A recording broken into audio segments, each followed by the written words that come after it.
If you don't mind, Elise, I'm going to start with you. I shared U.S. data. How does that compare, with at least your understanding of your market? Yeah. So I think for us, it's really dependent on the business and industry type. So some of the verticals are far more progressed with using technology to empower their business and to support their business. And we've got other verticals because I suppose one of the pieces with us is we're kind of a broad player that play across a number of categories and headings and verticals. And in other headings, they are genuinely sort of slower adopters. Touching on the point that you made earlier around the free trial piece, I think for us, one of the pieces that we've found is that offering a free trial has been super beneficial for the uptake of using the technology, but just offering the free trial in isolation didn't convert them to being a user of the technology. So for us, it wasn't just offering the free trial, it was making sure that there was kind of a learning pathway that sat behind it to support them. And the quicker we could get them using the application and educating them about the features of the application, the more likely we were to get them to embed that piece of technology into their business and then ongoingly would move across into being a paid subscriber.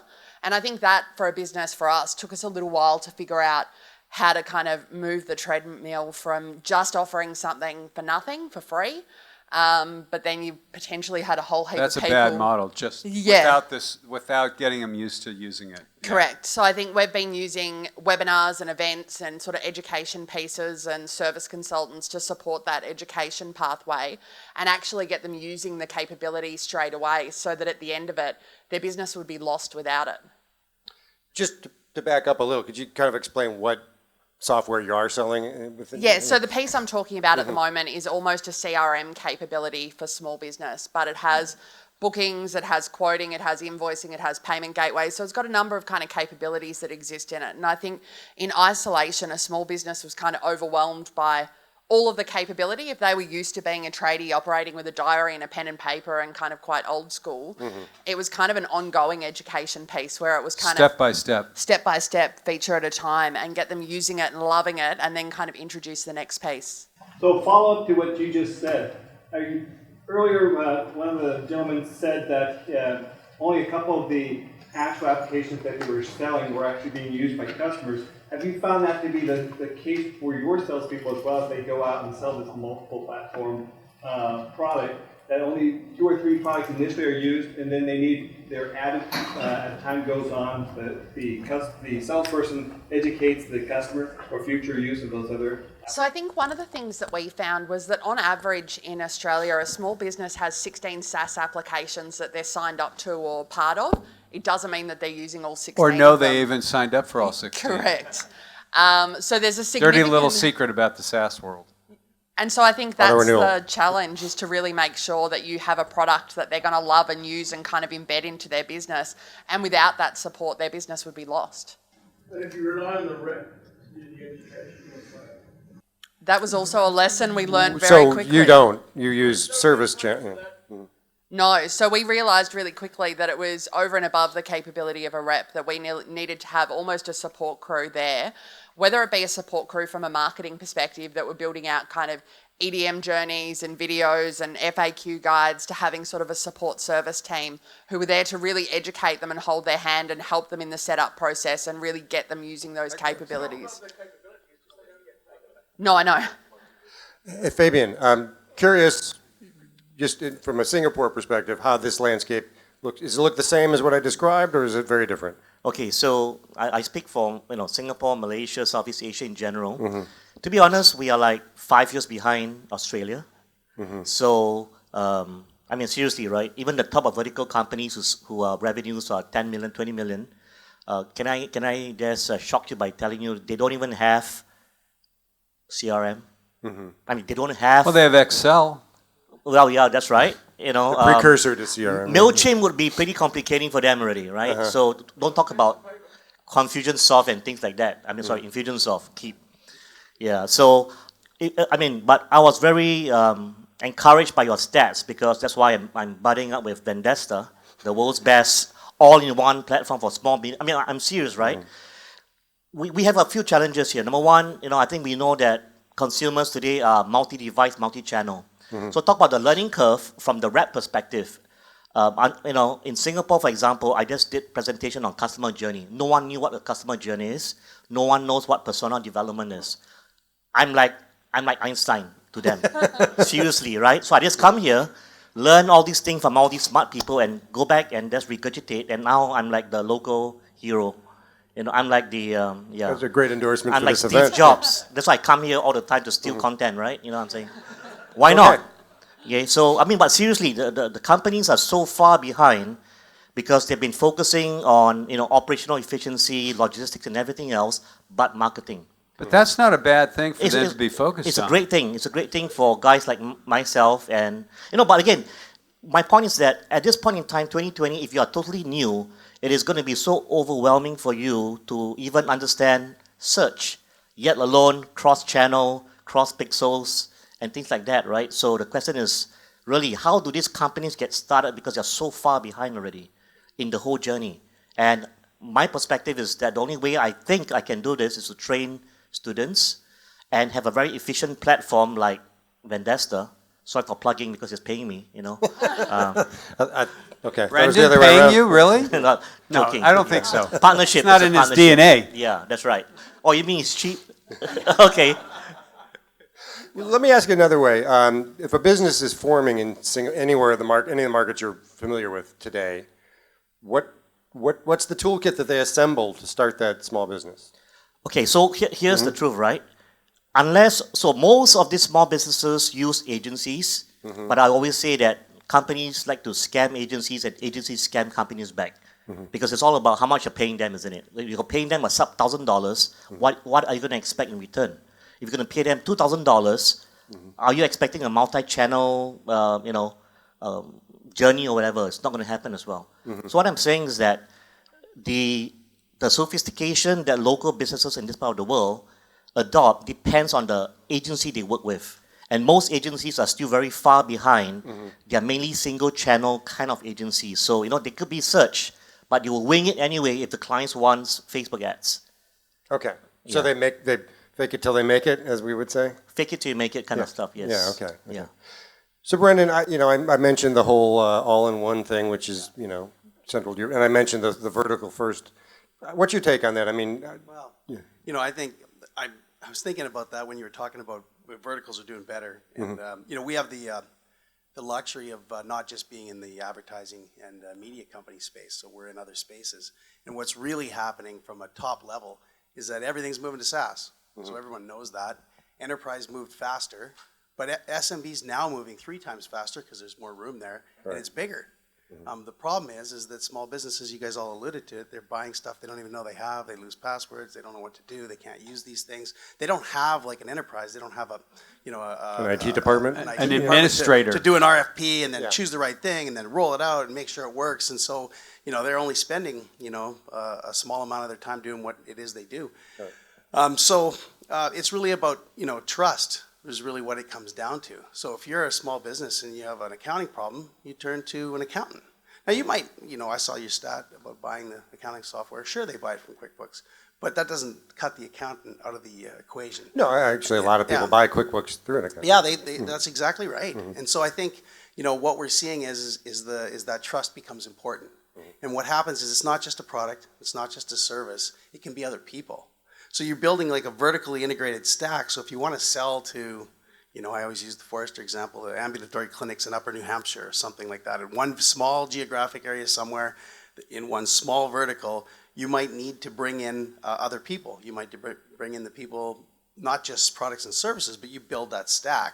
And so really when you ask the question of me, are we a single flat platform? Well, no, we're an open marketplace with a large number of products, services, and even providers now, where you can build out your stack and really become, a SaaS platform. So your other stat that showed that people prefer to buy from a SaaS company, you guys can all be SaaS companies. You can all be a cloud broker because you are selling software as a service. Well, it's a matter of just reinvention, right? It's like no one's prevented from being a SaaS company. But it sort of explains whether it's successful or not is sort of a side point, but a Thrive, Yeah. I mean, that rebranding was for the purpose you just described. 100%, right. And then it ties into what you guys are talking about with this idea of a freemium or a trial. It's really in the software world, in the SaaS world, they're calling that product-led growth. And what it really means in its simplest form is it's friction-free self-serve.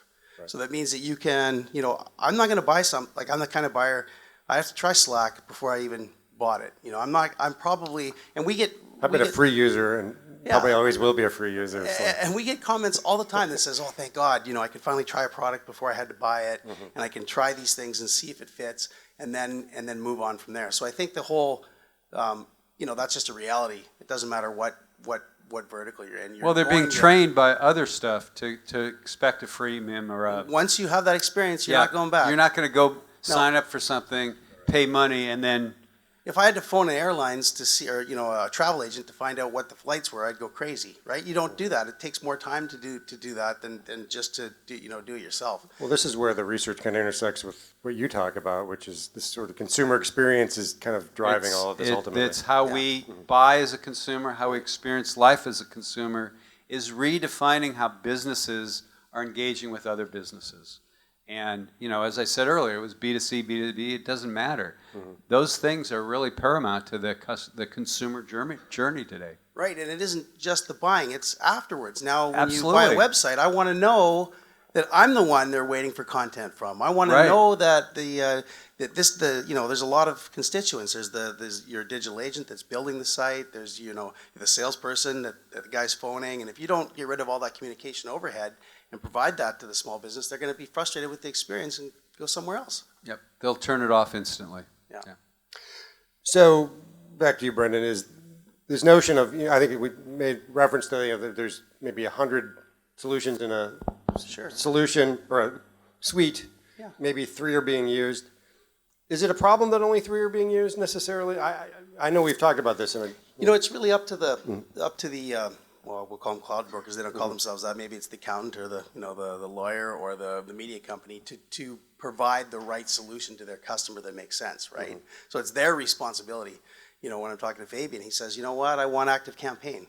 Well, it's no problem. We can get a different product than Keep if that's what's needed for the right price point in Asia. So you just have to build the right tech stack, and that's why I think it's impossible that's why we don't sell direct to small businesses. We just couldn't understand them the way you guys do. Your vertical, your niche, you understand everything about them. You can put together the stack of products, services, and people to serve that need. We couldn't. Otherwise, we'd get things that aren't being used. Yeah. So that gets to a conversation we've had, which is it about the software not being designed for that vertical, or is it about the messaging not being? I think it's first the messaging. I mean, you can't have, and I've seen this inside of companies, you can't have reps calling a customer in a particular vertical and expecting that customer to inform the rep about that vertical. Because that's just a losing proposition today. That's a failure. Because that customer's time is very precious, and that customer has done a ton has learned about these software platforms. And so if that AE is unintelligent about that vertical, they're going to be thrown out. They have to move up. How do you deal with that? And that's what I was going to say as well, because I think part of it is you need to solve a pain point or a problem that they haven't even told you that they've got. Yeah. In order to even spark the interest and get the kind of inquisitive and be mind trusted. rolling. If I don't know anything about your category, how am I going to earn your trust? Forget it. Forget it. It's totally the trust. At the center. So, okay. Our data shows that about 50% of the small business market hasn't done anything with the cloud or any technology. These are the people who are, they may have the, still putting disks in their computer. And how do you try to convert them to the cloud, or do you just segment around them and focus on your available opportunity? How do you think about that? So let me try to answer this in context, right? So the way I realize is that, I'm big on the mantra, you don't know what you don't know, right? So to me, the way I do market entry with clients is actually I train them, I educate them, I work with them to show them how crappy their current agencies are, for example. And I start by doing an audit, isn't it? And we realize that most of the agencies are giving click reports, impression reports, average position, anything except ROI. So we start there, because that's really what the business owner is looking for. And I mean, of course, different agencies have different strategies, but to me, the lingo that the CEO talks about is revenues. And if you can demonstrate revenue growth, and we talk about how to go about doing this, you introduce concepts like lifetime value, and you can't do it without a CRM, right? Because you cannot get data for your second purchase, your third purchase, and your fourth purchases. Everything is off the cards itself. So for me, I go on the education route, become their trust. I mean, Brandon was right on the money that today is trust marketing, nothing else, isn't it? Because, it's QuickBooks better than Xero, or who knows? And who really cares? They would rather work with someone they trust, who introduces to them a slightly deficient cloud solution, than work with the perfect cloud solution with a vendor they don't trust. That's my opinion. And I also think I kind of concur with one of the stats that you had up there, that it's much easier to educate a younger business owner. So when you've got a younger lady who's just opened a hairdressing salon, she maybe works from home and she is a one-man band, she is a sole hairdresser, it's much easier to take her on the journey and educate her about it, because for her, time is money. And if we can get her bookings, confirm her bookings, send them a reminder the day before, transact in the payment, there's a whole heap of things that she doesn't have to worry about doing. And all she has to worry about doing is doing hair, which is the reason that she kind of started a business in the first place. It's a much kind of, I suppose, you have to work a lot harder to educate a more mature business owner who's been a painter for 50 years and knows the ins and outs about painting and still operates with his pen and paper and diary. I don't think it's even worth trying, because you know what, that painter is either going to sell his business or turn it over to his son or daughter-in-law or your kid in the next 5 to 7 years, because there's a massive number of people that are going to retire in the next 10 years. At least in the States. I don't know about Australia. No, Australia Demographics definitely are has same, an right? aging the same population, baby boom so population. that's and it. that whole segment of current business owners is going to transition out in the next 5 to 7 years. And that's a massive number. And so they can, I have a dentist friend who I always talk about, my friend Dan the dentist.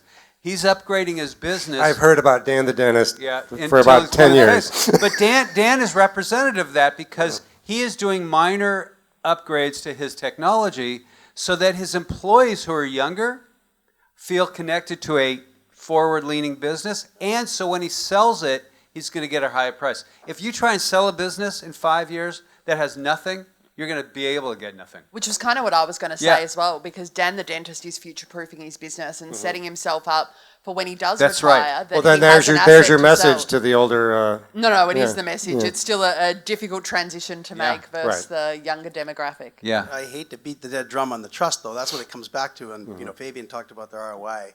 The owner of the business really only cares about that one thing, and so you have to understand where the stage of the business is. Like a new business that has more time than money, they'll want to invest in learning some of these things because they don't have anything else to do.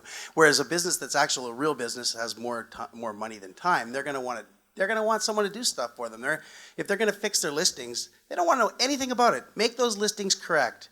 If they want to, but now when it comes time to communicating with my customer, they're going to say, wait a second, I think I better do that. So that there's on the social front or other things. So there's a whole sort of spectrum that the reseller needs to understand that has the trust of that business, I think. But how does a SaaS brand? I mean, we're talking about the trust seems to be established with who's facing the customer, but how do actual SaaS brands establish trust? Is it customer? I mean, what is the customer experience? What is it? I think it's the service element.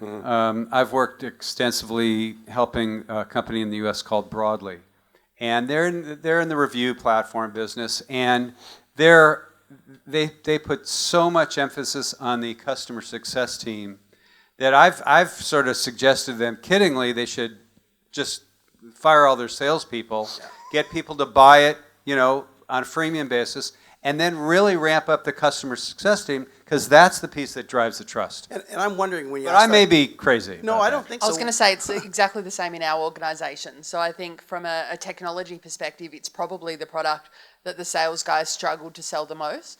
But it's the product that if we execute correctly and offer a really great freemium experience and educate them along the way, that we can actually build up that user base significantly. But Charles, I want to ask if, the question you asked was, how do those brands, build that trust? I think that's what that, and what I was thinking of you in my mentioned mind, Xero I was versus thinking Xero, Intuit QuickBooks, or whatever, or, I was thinking Infusionsoft or Keep now, Yeah. Constant Contact. Every single one of those SaaS brands, every single one has an ecosystem Yeah, of an resellers intermediary. and trainers Yeah. built around them that actually know those things. And in accounting, it's the accountants. Right. And and it's guys like Fabian. If you come to Active Campaign or Keep, it's folks that that have that can get in there on the ground and do that work, or they have to do it themselves, as Broadly is doing over there. So you have to. Trust doesn't come for free. You have to be able to build it. Right. And I would argue that if you really polled a bunch of small businesses, and if they were really honest with their answer, they'd say they put trust at a higher place than ROI. Because I don't think half of them know what ROI means and know how to calculate it.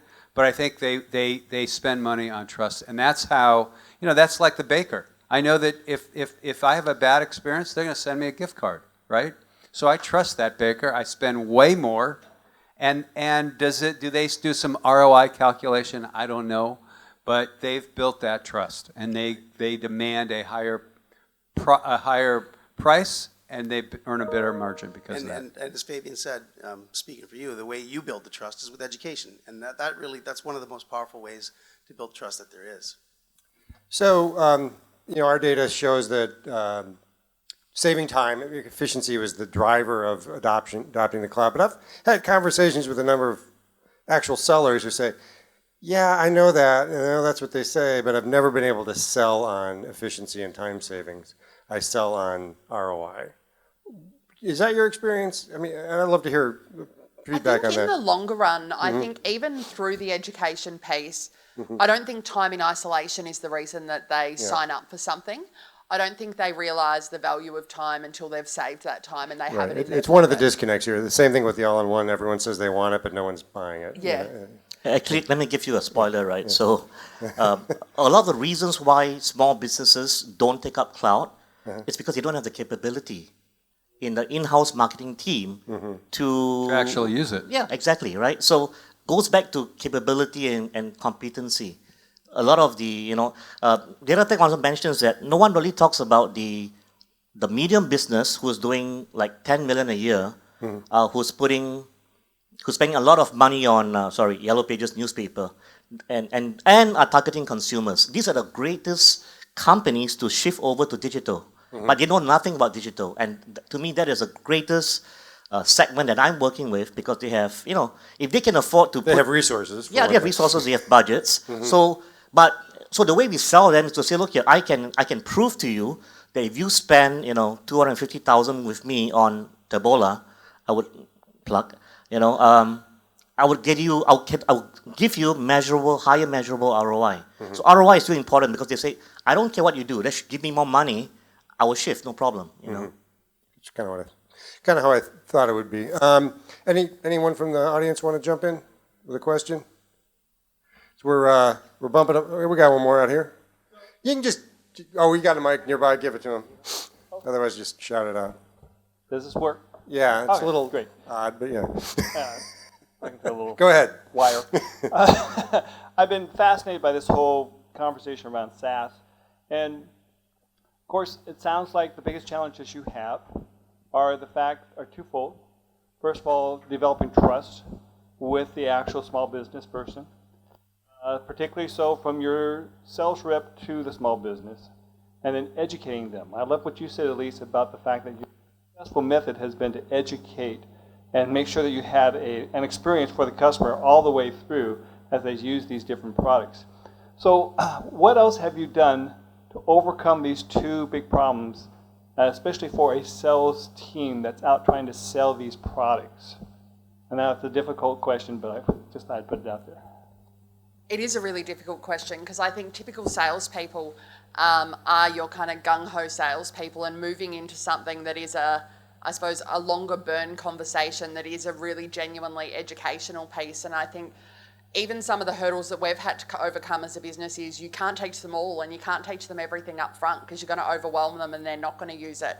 And so trying to almost build out the journey and that onboarding journey has been really important, and to understand how we onboard a customer to the platform and how you then get them to start using the capability of it has been really different, because I think with a lot of our other products, you purchase something and for the most part that something's going to start working for you tomorrow and it will contain the full features of that product. And I think in this instance it is a much longer educational journey that we're taking them on and gradually trying to get them to integrate more capability into their business.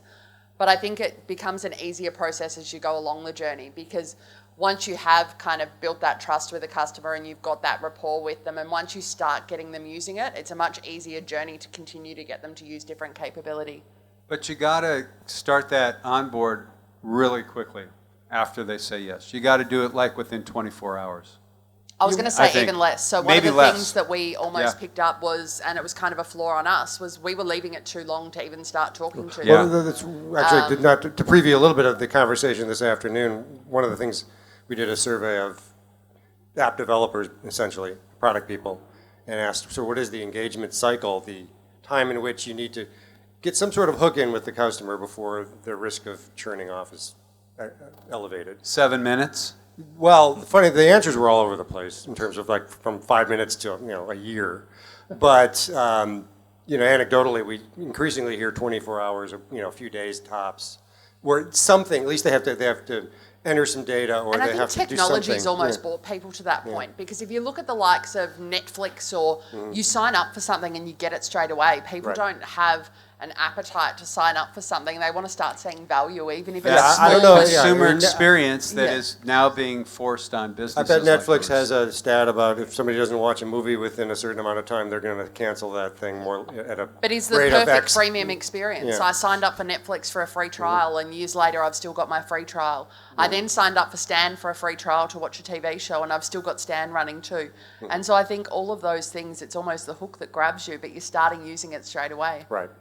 Charles, if I can add, if you don't mind, I think that having 50 cloud consultants and packages, I think it's a great opportunity to, in the role of any one of us, want to play the virtual CMO role, because if you don't understand CRM, they sure won't understand content, and in my view, again, from where I'm coming from, because I'm saying that Southeast Asia is like 5 years behind Australia, they don't know what they don't know, right? So you have all these big boys coming into Singapore, trying to pitch to large companies, but they don't have that sophistication to try to figure out and make sense of what the benefits of your solution. And I think that, which is why I think that having a virtual CMO kind of cloud agnostic advisor is going to be a huge opportunity in this part of the region, to make sense, to become the conduit, the interface between the cloud vendors and the client itself. It's a new job role. That's the cloud broker he keeps talking about. Well, I just want to add one thing. Your question was, how do you overcome that? How do you build trust? And I think maybe the corollary to that question is like, how do you do it at scale?